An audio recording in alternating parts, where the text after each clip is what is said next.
This is the Mobile Tech Podcast, brought to you by worldpodcasts.com. Now here's your host, Tech Girl, Miriam Joie. Brought to you by Mint Mobile. Stay tuned for a special offer at the end of the show that will save you some money. Hi, and welcome to the Mobile Tech Podcast. I'm your host, Miriam Joie, and today is Thursday, January 26, 2023, and I have the excellent Rich Woods here of XDA. Hi, Rich. How are you? I'm doing well. How are you?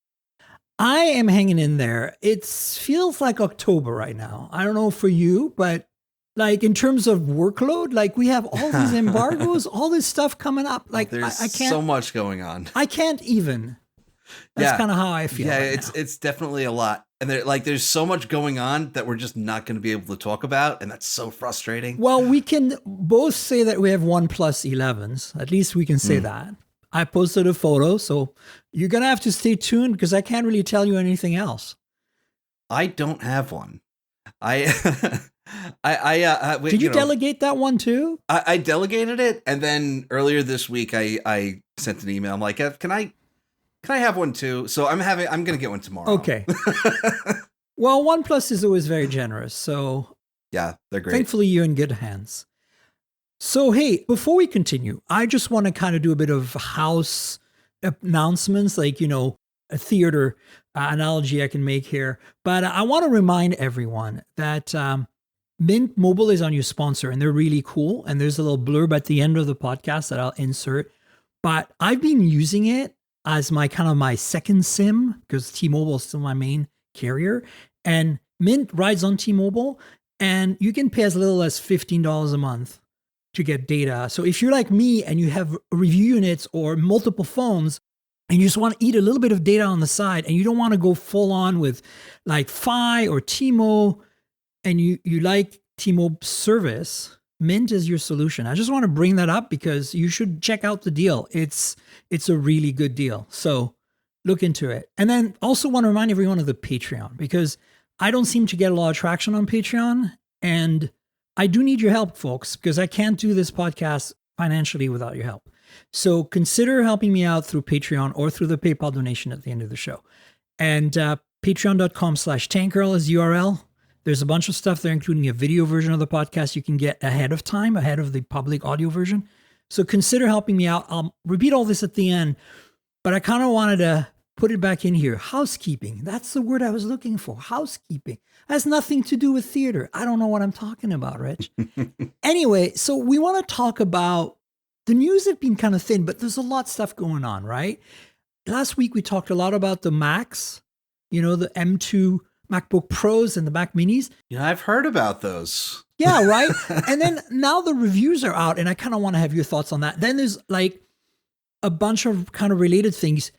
We're going to talk about some more CS stuff I didn't cover. Like those LG Gram laptops are really cool, and you really got into them. And I've played with them, and I really like them too.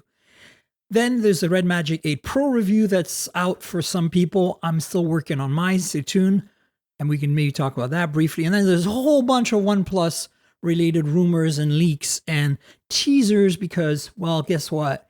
Like, I can't tell you anything about the phone and the buds, but we can kind of talk about the leaks and rumors and other things. And that's basically it in a nutshell. The Razer Edge is out. So let's start with that maybe. The Razer Edge 5G is out on Verizon for $10 a month. Is that 2-year commitment for the $10 a month? I think it is. It might be 3. 36, you're right, it's 3 years. Yeah. Okay. Yeah. So it's $600 if you buy it up front. And then they didn't mention anything about the data plan. Do you know? No, I'm sure it's a standard data. Yeah, data I was scanning the Twitters this morning, and the Twitters said that $30 a month, their standard rate for a tablet is what it's going to be. So, honestly, look, I don't know about you, but I would wait for the Wi-Fi version. I hate to say this but you're tethering off your phone if you have to, done, I'm a big fan of cellular products. Yeah, me too. But like realistically, with the kind of pricing we're seeing here, and then you have your choice of carrier too. You're not stuck with Verizon, Well, that's true. Yeah. But it's just, there's a seamless experience to be had with 5G. It's true. You're cloud gaming with a handheld device. So if you want a handheld device, presumably you want to be able to do it from anywhere, right? And I agree, there's but a I'm just pain saying, point associated with hotspot. I think for some people, it's not going to be an issue at all to pay $10 a month or $600 and to continue paying $30 a month after that. I think it depends on how serious you are about wanting and I also think it depends on how your budget looks like. If you feel discouraged by these numbers, be aware that there will be a Wi-Fi version. Be aware that you'll be able to tether it off your existing phone. Yes, the experience won't be as sleek, but you'll still get 99% of the experience, right? Right. Yeah, I think I guess it all depends on how often you plan on being out and about, right? Are you excited about this? Are you getting one to review? We are getting one to review. I don't have time anymore, Miriam. Well, I know, Rich, but I'm asking because that's my point. But it hurts my soul to always have to say like, no, not me. This I feel you, but as the editor in chief, you have first pickings, right? So maybe I thought you decided a while back, this one I'm going to take, right? I know. So I am very excited about it. I've used it. Yeah, me too. It's cool. It's very cool. It's very cool. Like the screen looks great. It's cool that you can pop it out of the controller, right? It's a really That's what I like about it because I'm not as hardcore of a gamer, so I want to be able to use it as a tablet from time to time. Yeah. And like it's either that to me or the Steam Deck right now. I suppose you have the Switch as well, OLED. But that's a whole different like kind of ecosystem, right? Like all three of them are kind of a very different ecosystem. So I'm more into this. This is more like it's an Android device. It'll fulfill my Android love and need and constant coddling that I require from my Android. I really love where like the whole space is going with cloud gaming, and there's just such a variety of devices that can be used, and it's just expanding. Like more and more things are coming out. You have more choices. I love choice, right? Yeah. And you can game however you want to game. You could be a casual gamer, you could be a cloud gamer and game from anywhere you want in the world. I just want to play Pokemon on that thing. Exactly. You can do whatever you want with the controllers. Nice. I know, I'm just joking. I don't know but whatever, you get the idea. Look, I'm super excited. I think it's $10 a month for 3 years is actually pretty decent. Like if I'm not a big fan of the subsidy kind of model. I'd rather pay up front because my budget allows me to do that. But if you, like, I can just imagine, right? If you're a teenager or something, you want this bad and somehow your parents are willing to add the data to the family plan. You can talk them into that as a birthday gift. Now you just have to earn $10 a month for the next 3 years to own this thing and enjoy it. And that's very feasible when you're working at McDonald's part-time. You know what I'm saying? Like, that's kind of why I'm excited about the $10 a month. Because that's better than I thought, honestly, for what you're getting. Like a good phone is going to be at least $25 a month, right? Right. On a 2-year plan, maybe, but whatever. Yeah. So, also, first Snapdragon G3X. Yeah, which they really never talked about. That's kind of an interesting thing. I know we never think about that. I always think of this as being some kind of. Well, Qualcomm never talked about it. Do you remember when they announced it and they're like, oh yeah, we're not talking speeds and feeds about this? I know, it's so weird because, here, this kind of is a good segue for the RedMagic because here I have the RedMagic 8 Pro with the Snapdragon 8 Gen 2 and a, fan cooling 20,000 RPM. You can turn it on or off. And you're like asking yourself, is this going to be better than the Razer Edge? I mean, the Razer Edge definitely has some ergonomics and gaming optimizations here, even more so than the RedMagic, which has shoulder buttons and stuff. But I feel like, okay, get one of those Razer grips, the ones that let you add the controls to the side of your phone. Get that. Yeah, the one that wraps around the edge. Yeah, basically, get that and get a RedMagic, or get that and get the Razer Edge 5G. That's the question now, right? Like, but the difference is at $10 a month for 3 years, that's $360, which is awesome. Right, and then the RedMagic 8 Pro is what, $650 plus the cost of the controller. Yeah, so you're right. So yeah, although that is a full-on phone, so right. So you could potentially make that your main device, maybe. Yeah. I'll tell you right now, since I'm reviewing it, no. Like, look, here's the thing. Let's quickly talk about this. I absolutely love the design of that phone. It is stunning in person. I have it here in my pocket, and since people are watching the Patreon, hopefully, I'm going to show it to you. I'm going to shake it out of its case. It's got a little plastic case. And of course, Skype is going to try to like hide this from you guys, but look at this thing. Look at it. That's nice. Look at the bezels on this thing. It's insane. It's less than 2 millimeters on the side and top and a little over 2 millimeter on the bottom.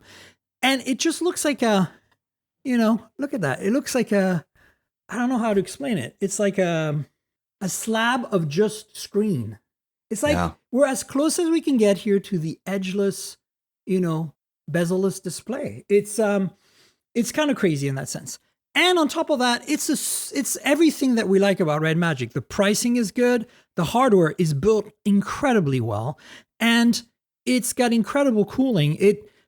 So far my benchmarks, I'm seeing like minor, like maybe 2-3% like decrease in performance after 20 minutes. Wow! Like when it's not on the fan. On the fan, it stays to like 99.9. That's wild. Yeah, and that was the case last year with the 7 on the 8 Gen 1 and the 7S on the 8 Plus Gen 1. But this is just like another dimension, I feel. And, the only thing that sucks about this phone, like every year, I mean, this one also has a 6,000 milliamp hour battery this year. 6,000. It's like, 65 watt charging. So the only problem is the software is always a mess with RedMagic. Yeah, like really, there's bugs, there's mistranslations. This year seems worse. Like for a while they were getting a little better. Like last year I thought like the RedMagic 7 about a year ago, I was like, oh, they finally are fixing their software. And this year I'm just like, oh, you totally rushed this out. It's so bad. And I've had a few updates since, so maybe they're fixing them. But the reality is this: you buy this phone, don't expect updates. This is the kind of phone you're going to keep for 6 months, a year, and buy the new RedMagic. So they should really have one of those subscription-based things. Kind of what I think, Yeah. But anyway, I see that Adam wrote this unlikely to get updates. Yeah, and he's right. And then the cameras are very like we're talking, there's a whole bunch of mid-range phones out there from Realme and Redmi and others that are going to be better than this. Just warning you, like this is almost unacceptable for a flagship, the camera system. It's fine. Like it takes photos, they're usable. But when you see what you get out of, as I said, like a $500 phone, like never mind the Pixel 7, but even like the Nothing Phone 1 or the OnePlus Nord that's sold in Europe, or like some of the Realmes and Redmis and Pocos, like forget it. You're not even in that league. You're worse than Moto. I haven't heard the term sticker cam yet. There is one, of course. Yes. There's a 2 megapixel sticker cam macro. Thanks for bringing that up. Yeah. You're trying to rob me up, aren't you? No, but look, the reality is worse than Moto. That tells you everything you need to know. It does. So look, the price is right. The performance is off the effing charts. It is so fast, so good, so sleek. And that design, oh my God, it just feels like we were dreaming and salivating for years to have essentially a bezel-less. I know it's not really bezel-less, but it's as bezel-less as it can get. Phone in our hands. And I think it's exaggerated by the completely rectangular shape of it. It's flat on every 6 sides. There is, other than the camera pod, nothing sticks out. Remember the old RedMagic? They had like curves and sculpted parts. No, none of that BS. It's just a slab. And because of that, like if you look, last year's 7S had an under display camera like this and had very little bezel. The Galaxy phones, like the S series, have very little bezel. The iPhones have very little bezel too. But if you look, this, because it's so rectangular, it really just feels like a screen is floating in your hand. I don't know how to explain it. It's unreal. And that's what I love about it. I'm picky. I'm not a gamer, pretty excited about this now. You got to try to get it from RedMagic or someone just to play with briefly. Yeah. Anyway, very cool phone. Price is right. Software sucks. Camera sucks. Everything else about it is absolutely bonkers. It doesn't have wireless charging, but you know that already. It does have trigger buttons. It has, that fan that can really bring you to like sustained performance for hours. And with 6,000 milliamp hour battery, literally you can have that fan on max while playing like Asphalt like for multiple hours and be happy as a pie. And good speaker stereo. Front camera is under display like last year's 7S, and it's better quality, but it's you don't want to take selfies of that thing. Like it's still really quite bad. Like under display cameras are improving, clearly much better than last year, but still nowhere near what you expect. But I want to point out for those of you who are like, oh, a gaming phone with under display, what about the area with the camera? Is it going to be compromised? You know, like if you look at a Galaxy Z Fold 3 or Z Fold 4, you can really see the hole where no, you can't see anything. I literally have to like make an effort to see it and point the camera in the right angle if I want to take photos of that defect. It's that well hidden. So you won't notice it. It's cool to see that getting better. Yeah. Yeah, and that's kind of what I'm saying. Like this phone, if you want the future in your hands right now and you want to impress your friends, like, where's the front camera? And you fire it up and all of a sudden the thing just turned black and the camera shows your face. You're like, whoa, that's pretty rad. You know? Yeah. So Razer, RedMagic, lots of gaming action happening. Let's talk about the MacBooks and the Mac Mini because the reviews are out. Yeah. You guys don't have your review up yet, or did I miss it? No, it's not up yet. Okay, it's coming, right? Yeah. Yeah, it's coming. Okay. It's coming probably about mid-February. I will put up the XDA post that recaps everything. We talked about this last week on the show, so I don't really want to get too into it. I just want to get your thoughts now that the reviews are out. I'll tell you what, I'll start by saying this. I'm most excited of all these things. I'm most excited by the Mac Mini with the M2 Pro. That's it. That's me. That's where I'm at.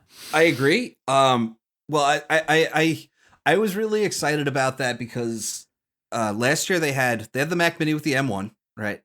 And then they had the Studio with the Max and the Ultra. So like they didn't have that tier in a desktop option. And so now it's I believe it's $12.99 for the M2 Pro. Correct. So that's really cool.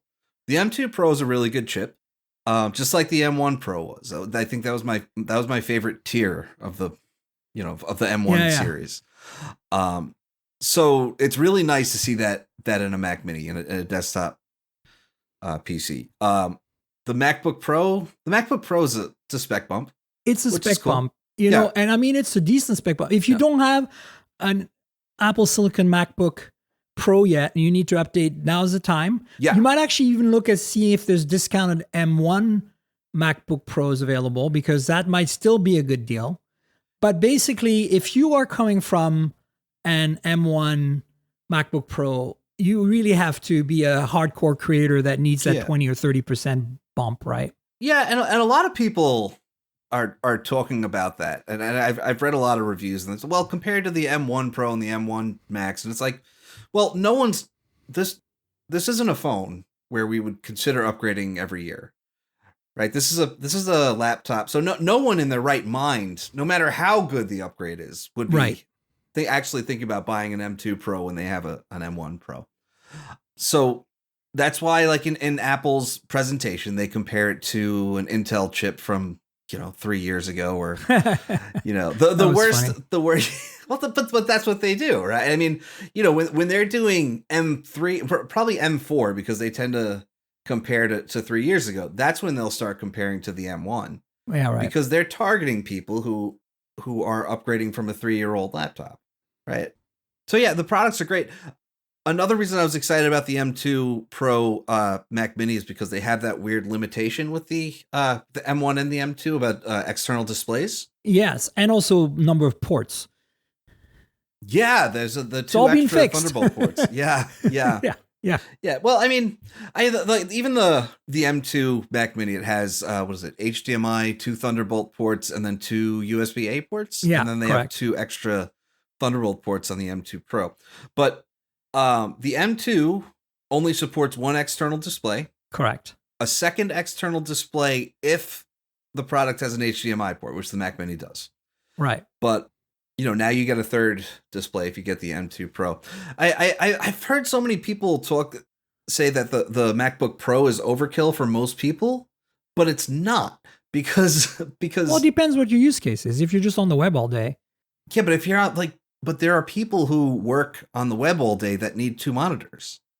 Oh, right. Yeah. Right. So that's why I really feel like the M2 Pro chipset is really the sweet spot for so many people. Yeah, I agree. Yeah. What I love about it is that the M2 Pro in terms of CPU performance matches the M1 Max. Yeah. That's pretty impressive. It's really impressive. If you're looking at getting a studio right now, Mac Studio, what you really need the Mac Studio for is the GPU cores, nothing else. Like you're better off buying the M2 Pro Mac Mini, right? In most cases. Yeah, for sure. For sure. That's kind of amazing. Obviously, they're going to refresh the Mac Studio at some point as well. Well, of course, like next week. That'd be fun. That would. I'm surprised they didn't do it the next day, right? Yeah, like the HomePod that we never talked about last week. Yeah, the HomePod came out, guys. Yeah. HomePod version 2.0, the big one. But we're gonna see stuff like this, moving forward, where they're gonna announce certain products at certain times, and it's gonna be like, okay, so now the Mac Mini is just as powerful as a Mac Studio, and then a couple months later they refresh the Mac Studio, and that's how the PC market works. I'm glad that the MacBook Pros and of course the Mac Mini with M2 Pro have gotten HDMI 2.1 now, because of 8K support and all that. So that's also a big improvement, which really should have been in the original MacBook Pro M1 chips. But hey, progress. I just feel very good about this, mostly because Mac Mini's always been one of the devices in my life, and now it really makes me want to buy one. I think it's a really cool product because it's the cheapest product that Apple sells from the Mac lineup, right? And honestly, that's the other thing. I want to point out that I think Luke Miani did a good video about this. Or was it Dave 2D? Somebody recently made the video saying I think it's Dave 2D, buy the $600 one if you need an entry-level Mac. Don't spend money on RAM or storage because you are now bringing it up to a price which doesn't make it very competitive anymore, because it's $200 for 16 gigs or $200 for 512 gigs. And I kind of feel the same way. I have a MacBook Air M2 with only 256 gigs of storage. And I didn't choose it. It just happened to be that way, what I could get at the time. And so I was very hesitant because I knew of the performance difference between the 256 and the 512 SSD, which I want to talk about in a second regarding the new MacBook Pros as well. But I decided, you know what? I can, it's my portable machine for travel. I can downscale a bit in terms of what I keep around on the device. And it's worked out okay. I've got the 8256. But I have a MacBook Air M1. That's an 8512 because I want more storage. But I feel like now that I've lived with 8256, I think that if you're really wanting to get the best bang for the buck, you should buy the Mac Mini M2 base model. Because here's the thing, and if you can spend $200 more, buy the RAM, because 3 years from now, that RAM is going to come in more handy than the storage. Here's the thing, they have Thunderbolt. So get a Thunderbolt external drive, offload your videos and stuff to that. It's a desktop computer. You can have a permanently attached SSD to the thing, external, and store maybe all your video files and the things that are really big, and keep the OS and the apps on the 256 gigs, and you'll be fine. Yeah. It's a little more of a pain in the ass for my MacBook Air M2, because I don't want to carry on an external drive, right? I do have one, but it's a pain in the ass. But for a Mac Mini, I feel like you can just, buy the storage. You're probably going to get a better deal than the $200 Apple wants anyway to double the storage. But then get the RAM if you want to spend the money. The base model, though, sweet and delicious. I think it's incredible that they've dropped the price by $100. And if you're a student, you can buy it for $500. It's just amazing. Well, the M2 is great. You can't see because my background is blurred, but I have a bunch of Intel NUCs behind me that I've been testing. The NUCs are cool. Yeah, well, one of them is horrible. I never said they were good. I said they were cool. Some of them are good. So I have three behind me. One of them I was reviewing. One of them's from a year ago, and it's the NUC Extreme, right? So this was the NUC 12 Extreme that I had about a year ago. It's about this tall for anybody watching at home. Okay, so it's a little bigger. Yeah, and it's about this long, but it you can fit a full graphics card in, right? So it had a 65 watt Intel CPU, and you had to bring your own GPU. So it had a 2080 Ti in there. They sent me this year's model. It's now this tall, maybe it's 18 no inches tall. longer a NUC. The whole point of the NUC is it looks like a very small tower now, but now it has a Core i9 13900K, which is the most powerful consumer processor that Intel makes, and it's got a RTX 3080 Ti in it. So there's a lot of power there, but they can't get it small enough. They'll never be able to get it small enough to compete with stuff like the Mac Mini or the Mac Studio. Right. You know, and I get that, obviously, you know, Apple's the performance on the Mac Studio is a different kind of performance than you get from, say, an RTX 3080 Ti. For sure. The third NUC that I have, though, is more about the size of a Mac Mini, maybe a little bit bigger, but it's got a 45-watt CPU in it, and it's got Intel Arc mobile graphics in it, which are horrible. Yeah. Horrible. I actually I was testing it. I stopped using it yesterday. I'm like, I can't rely on this to be on a podcast tomorrow. Holy crap. Wow. Okay. That's bad. Yeah. Like just audio. It can't handle audio. It can't handle anything. Like things just break, you know? So, but that's Intel's NUC drivers that are breaking that. I just remember when the NUCs were the size of an Apple TV. That's when they were cool. Yeah. So if they're the size of like a mini tower now, there's no point. Yeah. Well, that's the NUC Extreme, right? Extreme. It's extreme because you can put your own graphics card in. It fits a full graphics card, but that's the point that Apple doing what they're doing. That's the real innovation that we're seeing from Apple Silicon, is that they can make that SoC with that custom ARM design, right? And make their own graphics, and then they can put it in a package like the Mac Studio that just Intel just can't recreate. Yeah. It's pretty sweet. So anyway, check out, there'll be a bunch of reviews all over the internet for these MacBook Pros and Mac Minis. But more importantly, wait for the XDR reviews, because Rich knows how to make everybody work like awesome, hardworking, lovely editors that he has under his watch. So check it out. Let's talk briefly about the SSDs. Mm-hmm. I kind of like, actually, get back to Dave 2D. He said, look, the only time you're going to notice the fact that the SSD is slower on the base models is when you're working with large files. And or you're batching a whole bunch of large files, like doing some batch raw editing in Adobe, any of the Adobe photo editing stuff. Or if you're doing like video editing, of course. But for the average person, even doing some basic video editing and photo editing, you will not notice. And that's been my experience. Coming from the M1 Air with 512 and going to the M2 Air with 256, I am not noticing a speed difference for the kind of stuff I do. That being said, it's odd to me that they chose to, basically put a half chip, right? Like one out of two chips on the base MacBook Pro's M2 Pro this year. Because that's a Pro machine. You'd think that they would have put, instead of one 512 chip, put two 256 or something. I guess maybe it's a supply chain optimization thing. They want to streamline everything, but that kind of hurts a little bit to me. Considering the M1s, none of the M1s had this limitation. That's the frustrating thing, right? Why did it's a Pro machine, and it's a lot of money.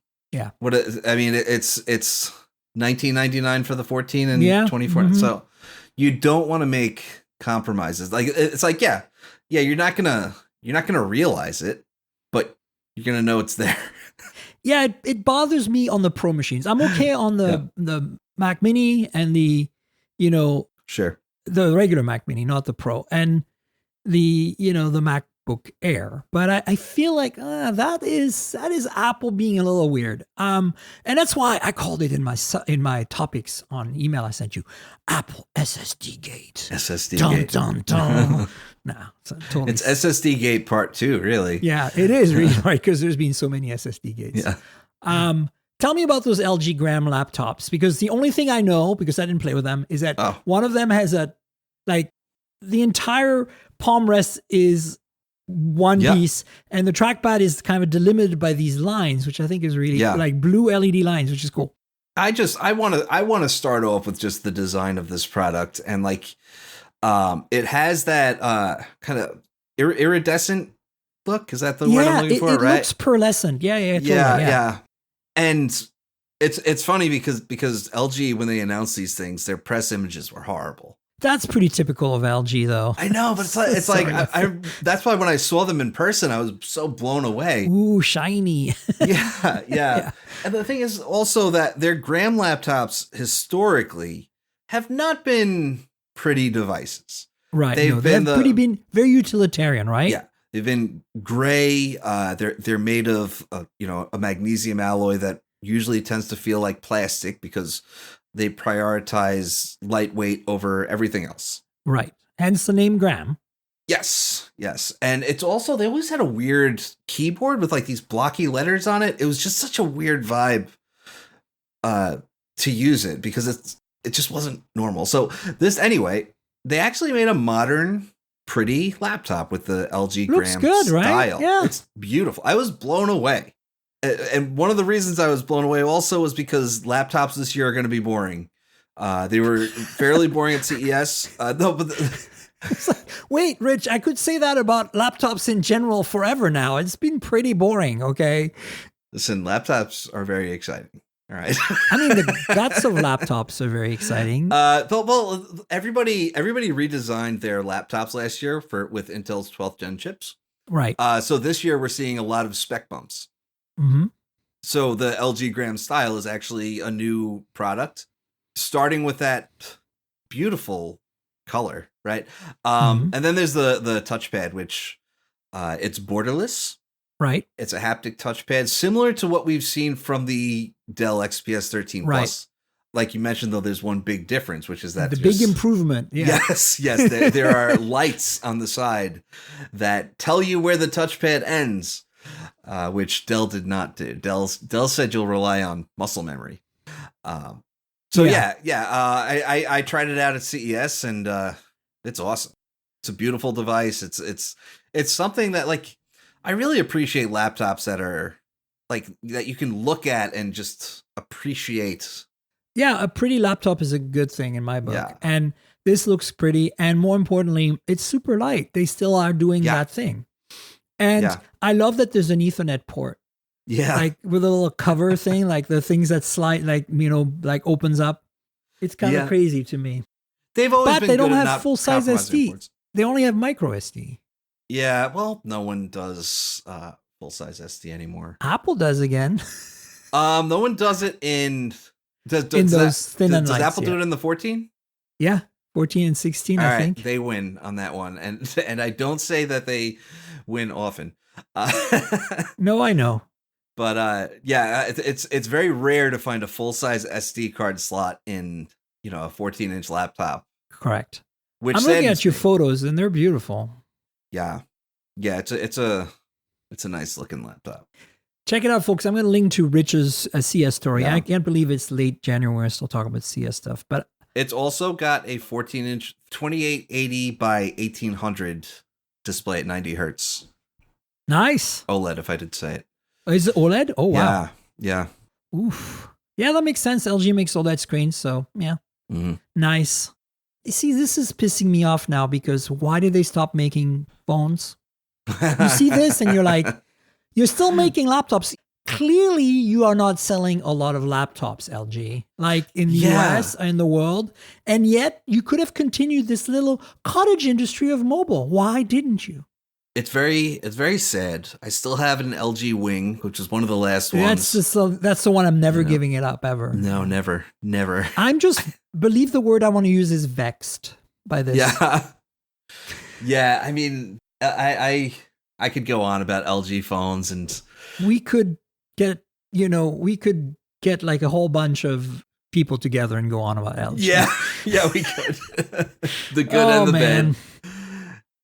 All right. Well, listen, there's a whole bunch of OnePlus stuff beyond the OnePlus 11 that I have, and that I can't talk about, nor can I talk about the buds. You're going to have to wait till later. But I can tell you that there's, of course, this event happening on the 7th of February in India. It's going to be a big deal. But it seems like it's going to be a bigger deal than I thought. I thought initially we were just going to get the OnePlus 11 and the buds. Okay, great, blah, blah, blah. Prioritizing India makes sense. But now we're finding out that there's a OnePlus 11R coming potentially alongside. That's an India and China market only device. Last year's OnePlus 10R, if you're keeping track at home here, folks, was essentially the same as that crazy Realme. It was the first phone that introduced 150 watt charging. One of the two first. They were twins. Like the Realme phone, the Neo 3 or whatever it was, Realme GT Neo 3, and the OnePlus 10R were twins. They were identical essentially, and they had a 150 watt charging, and they had a Dimensity chipset. But this is the successor. Isn't it kind of surprising for them to be announced together? It is a bit weird, but I think that the 11R is going to undercut the 11, probably by having like a Snapdragon 8 Plus Gen 1 or something, and some other things. I think it's going to be different enough, but I could be wrong. Maybe they're just making, kind of like, remember the Oppo Find X5 Pro had like a Chinese MediaTek version that was slightly cheaper, and maybe cosmetically they will be identical. I don't know. That would be weird, but oh well. But so we know nothing about anything that's happening at this event besides those two products. The two things we can't talk about. Yeah, the two things we can't talk about. Other than that, I mean, I was told originally that this was going to be a big launch. Me too. They're going to launch a bunch of stuff. So I was a little surprised when it was just those two things we can't talk about. So seeing all these leaks is actually getting me a little hyped. Me too. So also we've got a tablet potentially called the OnePlus Tab. So again, I'm going to link to a whole bunch of XDA stories that recap all of this. And then there's a mechanical keyboard as well. Well, that we'd heard before. So what's got you most excited? Me? Yeah, you. I'm not one. Not the other person that's here. Nobody else. I'm not a big mechanical keyboard guy. Neither am I. But that's kind of the thing that has me the most excited, just because it's so outside of what OnePlus does. But it's also so perfectly OnePlus. Yeah. You know what I'm saying? It's totally something they would do. Right. But that's like they don't make any kind of computing products. Most companies would probably decide to start with a laptop or something. No, they're just making a keyboard. Yeah, why not? Just go nuts with a keyboard. I'm also excited about the tablet just because I want to see them expand. Yeah. I'm disappointed that I didn't know about the tablet, because that means that it's probably not coming to our market. Our market. But yeah, I'd like to see them build out an ecosystem. Like this is obviously, it's, if you want to be successful in mobile, that's what you have to try to do, right? Samsung's doing it, Apple's doing it, Google. That was their whole message at their Pixel event last year, right? So I'd like to see OnePlus do it as well. They have a watch, they have a phone, they have buds. give me tablets and everything else. I think that we're not going to get the tablet. It's rumored to be 11.6 inches in metal, which is gigantic. And I'm looking at the mechanical keyboard. It looks like there's some sort of kind of like dial as well on the keyboard, which looks really interesting. Like maybe it's a volume button or something you can program. But it looks pretty slick. And then, of course, the 11R, which I think is going to be D2 and D11, possibly cosmetically identical, but possibly slightly different.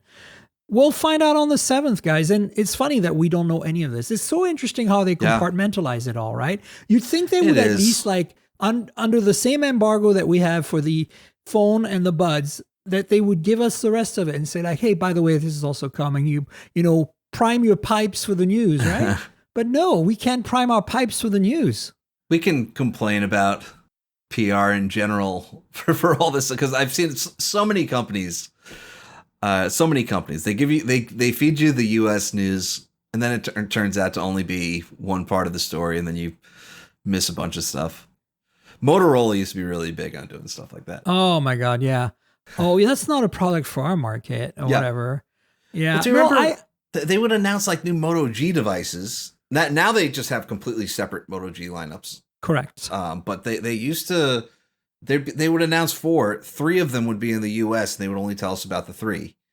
And then we'd all have to update our stories after embargo time. I know. Hey, look, I have to say the PR folks at OnePlus US are awesome. Oh yeah. And it's not really their fault. Like I feel like they're not even getting the data, right? They're not even finding out about the stuff. No, they're not deciding what we get to know. Because they're amazing, right? Yeah. Yeah. 100%. I mean, we'll find out. I think it's nice to have some surprises too, right? Like, one of the things about us being tech journalists is that, a lot of the stuff that you read about when an embargo lifts, we've been living for weeks. And it kind of takes away the excitement in some ways. Like we get our kind of like, our hit of dopamine when we get the phone and the box and we unbox it and we start using it, right? But we don't, you guys, by the time you guys get the news from us, we're jaded about it. We're like, whatever, move on, and it's kind of sad because like, honestly, I feel like it kind of dulls the excitement. And I have to say that I think OnePlus did a pretty good job at managing the fact that the OnePlus 11 launched in China on January 4th, and because it gave us devices pretty quickly. But I feel like that's another thing, right? Like we already know everything about the phones. Like if you want to know about the OnePlus 11 right now, folks, just Google it because somebody bought a Chinese model and reviewed it already. I am 100% sure. Probably somebody named Ben Sin. No, I'm joking. Ben didn't do that yet. But, but Ben, of course, would be one of the folks to do that. But it does kind of make it harder for us to get excited about. Ben is doing ours, by the way. Of course he is. Yeah. Ben is like, I cannot believe how much Ben writes and how quickly and how prolific he is. Even his videos, incredible. Like how quickly he turns them around. Like, it's amazing. I'm blessed with an amazing You have staff the best at XCA. freaking team, man. We really do. Seriously. Yeah. Unbelievable. Yeah, every one of them. I did read your because, of course, one of the things I do when I invite a guest is I look at what they've written in the recent months and weeks. And I was reading your story about how you told your audience how you do reviews and who does what. And that was it's very interesting to me. I was like, so that's how it works. Nice. Yeah. It's kind of our commitment, right? Yeah. And it's a good thing. Yeah. All right. So wait. You haven't said out of those 3 products, which one you're most excited about? Oh, that's true. I haven't. Honestly, I kind of feel like it's a mechanical keyboard. I'm not a keyboard person, but I kind of want to see how outrageous. I know. I want to see how outrageous that thing's going to be, and I kind of want to get one just for the S and giggles of it. Yeah, because the 11R is going to be meh. I mean, it's not going to be a bad phone at all. It's not going to be anything better than the 11, and I already have that. So they've been doing the R series for a while now. Yeah, I mean, it's nothing we're ever going to see.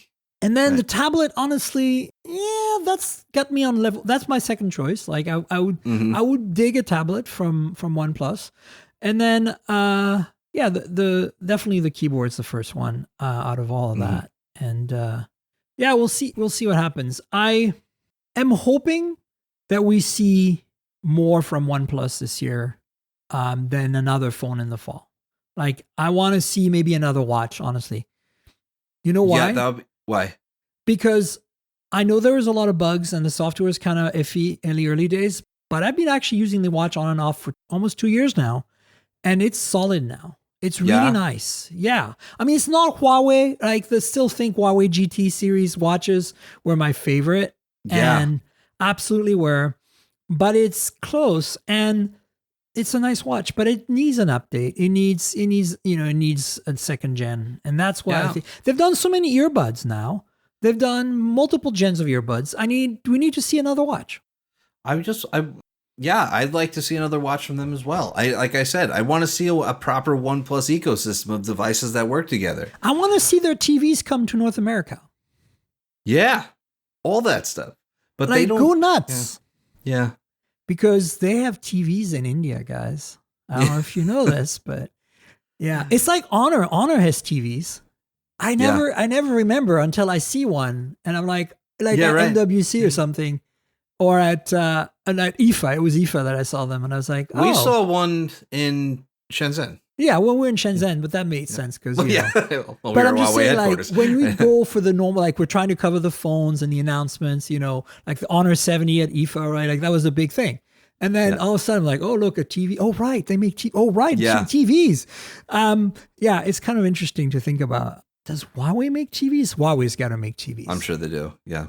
They make everything. They make cars. I haven't kept track of what Huawei makes in a while. I just returned my P50 Pro to the PR folk, and I requested a Mate 50 Pro. Yeah. They said stay tuned, which probably means it's not going to happen. But I'm always interested in their camera hardware. That's kind of why I want to try it out because I mean, the P50 Pro camera was pretty impressive, honestly. Very similar to the RedMagic 4 Pro. So Yeah. putting them side by side, I was like, interesting.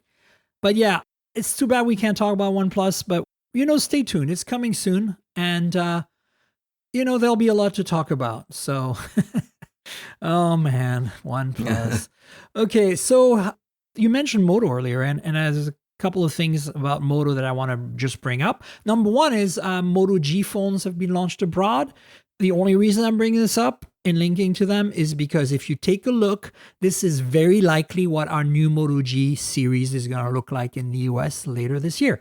So far, we've only gotten the Moto G Play for 2023. I did mention it a couple of podcasts ago. I did kind of a mini review on the show. $169, very affordable, very slow, but it gets the job done. And the big question, and I think Marquez asked the big question too. Surprisingly, Marquez actually did a review of that phone. But Really? The context was, should you buy a OnePlus 8 Pro for $250 instead, kind of thing? Ooh. And the answer is yes, absolutely. You should buy the OnePlus 8 Pro, even though it's falling off the cliff in terms of updates very soon, right? Because it is such a better experience than a $169 phone that's brand new from Moto. If you're spending $200, you care about updates? Probably not. That's my point. Like the OnePlus 8 Pro, that was the 120 hertz one. I think the 7 Pro was 90 hertz, and then correct. I think the 8 Pro was 120. Like that was nice. That was also the first one that had wireless charging. Yeah. So I think that these Moto Gs here, there's like a G73, a G53, a G23, and a G13 are probably going to give us a gamut of what we're going to get in the G series, like for the G Power, which you haven't seen yet, the G regular 4G, the G Stylus. I don't think any of these have a stylus, but we're expecting these 4G phones. Then we're expecting a G 5G, and then we're expecting a G Stylus 5G as well. This is what I'm based on last year, right? So I don't think we ever get a regular G in the US, do we? Just the G5G. Do we? Okay. We did get the G5G last year. I will take It's very confusing because, it is. They dropped the E series, which is what the Moto G Play, the $169 phone, it essentially is. And then the G is proliferated into a big mess. Like, I kind of feel like, how for a while there, HTC was making so many phones and we couldn't keep track. And it was the beginning of the downhill slide for them. That's what happens. They found success with the Moto G, right? That's the only tier where they really found success. And it's funny because every year I think they're going to slide down the slippery slope because they have a proliferation of G models, but they actually somehow managed to continue making them. Yeah. Yeah. It's just to me, the Moto G brand doesn't mean what it once did. If they did come out with the regular Moto G last year, I have to look that up because for a while G5G on the 5G one, they didn't come with a 4G Moto G, I don't think, or maybe in some markets, but they used to just be all about having the most value for the price, right? And I think it used to be like $200. Yeah. Now I think it's around $300, and they did that for a while. It was just value for price, and they stopped doing that strategy, and they seem to have focused on having one feature that you really want. Right. Which would be a stylus or a really big battery or something like that. Or a supposedly decent camera system, which never happens. Right. So they turn into specialty phones. Like, yes, you can get a phone with a pen for $300. That's the value proposition now, rather than just getting a really good phone for that price. So now, if you just want the value, that's not what you're getting anymore, right? Right. So that's always it's not simple anymore. It's not a nice, well-rounded phone anymore. Like, they used to be metal and glass with NFC and everything. Then most of the Moto Gs don't have NFC, and most of them are full plastic now. And it's just like, it doesn't feel quite as exciting to me. Like, you're not taking a flagship and scaling it down in every way, because it just becomes, it really feels like a cheap budget phone made for the carriers. You know what I'm saying? Yeah. I have a friend that used to buy one every single year, which is weird because we usually associate that type of behavior with people that buy iPhones or Samsung Galaxy S phones, people that buy expensive phones. You don't think of someone that buys a Moto G as someone who's upgrading every year, but he just loved his Moto G so much. Right. And he stopped when they made the stylus because he said, he was asking me, because I'm the guy to ask in my group of friends. So, which one's the one to buy this year? And I was like, well, the stylus is the highest spec. I don't want a stylus. He said, right.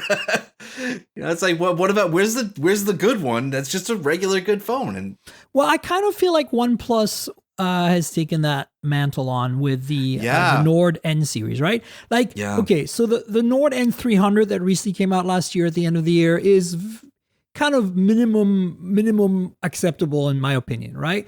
It's still okay. But I would actually, if you're looking for a phone in that price range, $200-ish right now, I would really look at the OnePlus N20 5G from about 9 months ago.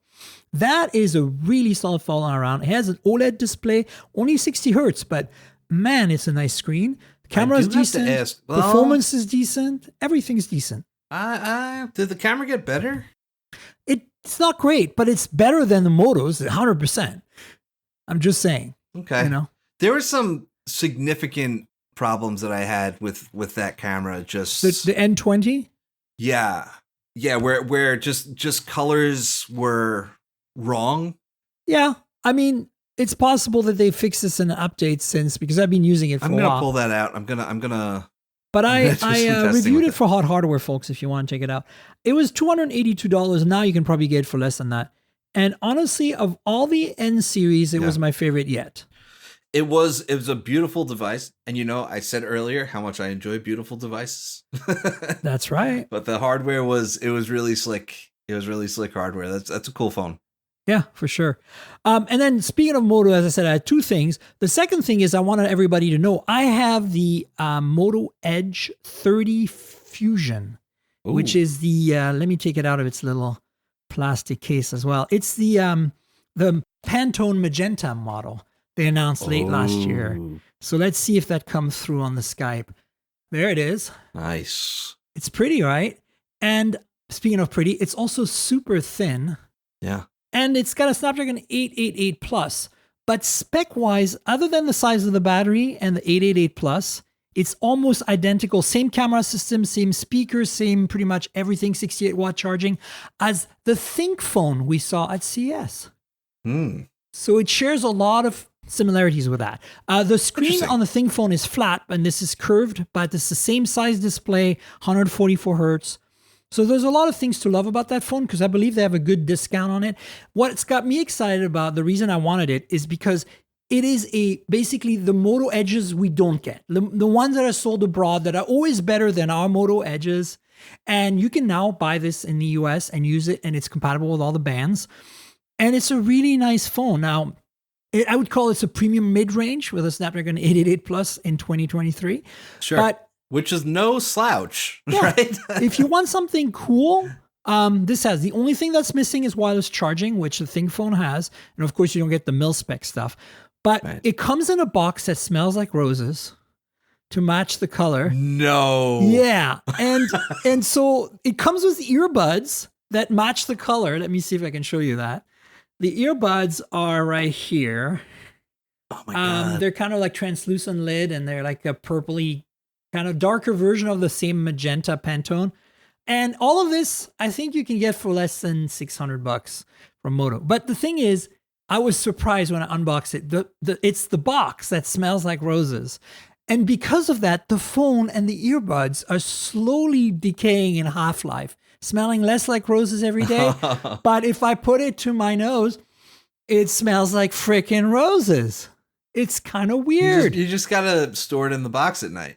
Yeah, I mean, it's fine. It's just a cool phone. If you are looking for a Moto phone that is higher end, that's metal and glass, beautifully made, that hasn't been contaminated by Verizon's fingers, right? This is the one to get. Like, sure, you're not going to get millimeter wave. There's no wireless charging. Those are the two things you're not going to get. But I want to see 888 Plus. Come on. Are you going to complain about 888 Plus? No. Right.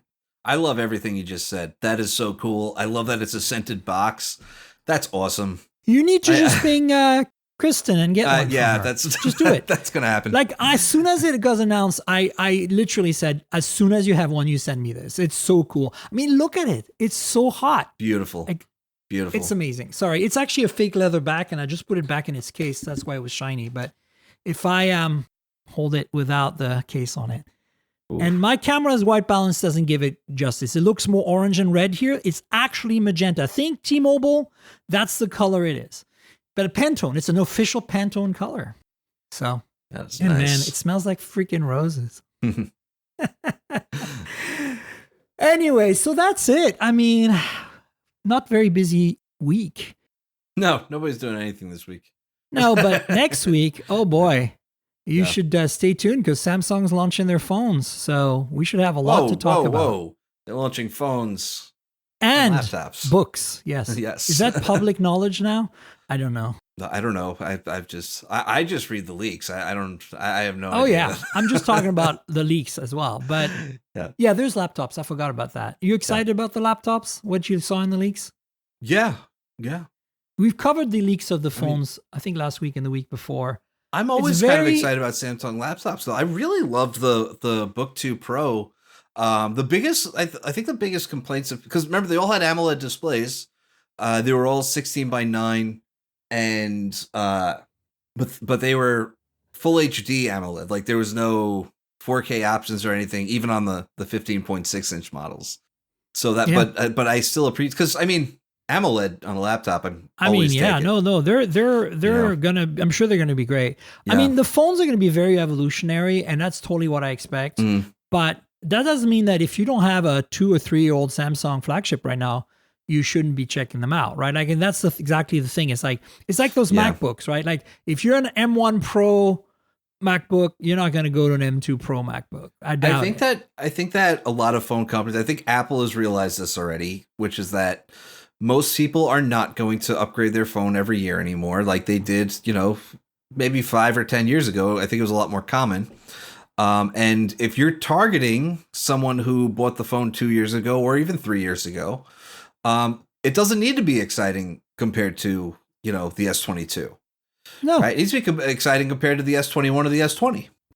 And I think that's what we're going to see at this event. We're going to see just, you're probably not going to want to buy an S23 Ultra if you have an S22 Ultra, but you might want to upgrade from the 21 Ultra, for example. But I think that's going to be a trend in the industry just moving forward. In general, yeah. So stay tuned. We'll have that in great depth at that point. And Rich, thanks for being on the show. Do you want to tell folks where they can find you on the internet, all your social media stuff? I am on Twitter at @TheRichWoods, and I'm also on xda-developers.com, overseeing things at other people right now. Mr. Editor-in-Chief. Yeah. Are you on Instagram at all? Yes, same handle, TheRichWoods. I post pictures there, nothing too exciting. Come on. It's always fun to post pictures. Yeah. Yeah, right. So folks, you know where to find me. I'm at Tankgirl, that's TNKGRL, both on Twitter and Instagram. If you want to chat about this podcast with me and Rich, please hit us up on Twitter. And Instagram is the same handle, at Tankgirl, TNKGRL, like the comic book character, drop the vowels. And I've got pictures of phones, pictures of cars, pictures of food, pictures of travel. Not a lot of pictures of people, but it's all taken with phones. So check out my Instagram. The podcast lives at mobiletechpodcast.com. We're on all the major platforms: Google Podcasts, Apple Podcasts, Spotify, Pocket Casts. And of course, if your app lets you rate or review the show, please consider doing that. There's a couple of YouTube channels as well you should probably subscribe to and like the videos and click the little bell to get notified and tell your friends and comment. Comment about the podcast on the YouTube videos. The channels are youtube.com/mobiletechpodcast and youtube.com/mobiletechmore. I've been posting about 2-3 times a week on the main channel, so you should actually get more videos from me this year, because the last 6 months I was kind of really lackadaisical about it. So more unboxing videos, more little pieces and bits, and so check it out. Also, I want to remind you of the Patreon. So if you want to help this podcast out, and I can certainly use your help, make me continue doing this. It's been 5 years and we're still cruising along, but it's tough. So any support you can muster would be great. So consider the Patreon, patreon.com/tankgirl. That's patreon.com/TNKGRL. There's a bunch of things there. There's a Discord server you can join to chat with me. There is, more importantly, I think the one that most people are going for is the video version of the podcast. You get to see us on video with less edits, talking about phones and laptops and tech, and, showing devices on the camera and stuff like that a day or so ahead of the audio version, and you can watch it and enjoy it, and it's a good time. There's also other perks there. I'm going to be doing a monthly video call with my Patreons, so consider that as well. So, if you can help out, that'd be great. If you can't with Patreon, or you don't like Patreon, I get it. Consider clicking through the PayPal link in the show notes. Buy me a coffee for $5. I like my coffee. This podcast is fueled by coffee. I literally have one before I start the show. You often see me drink it if you watch the video. So you know how it goes. And then, of course, I want to thank our sponsor, Mint Mobile.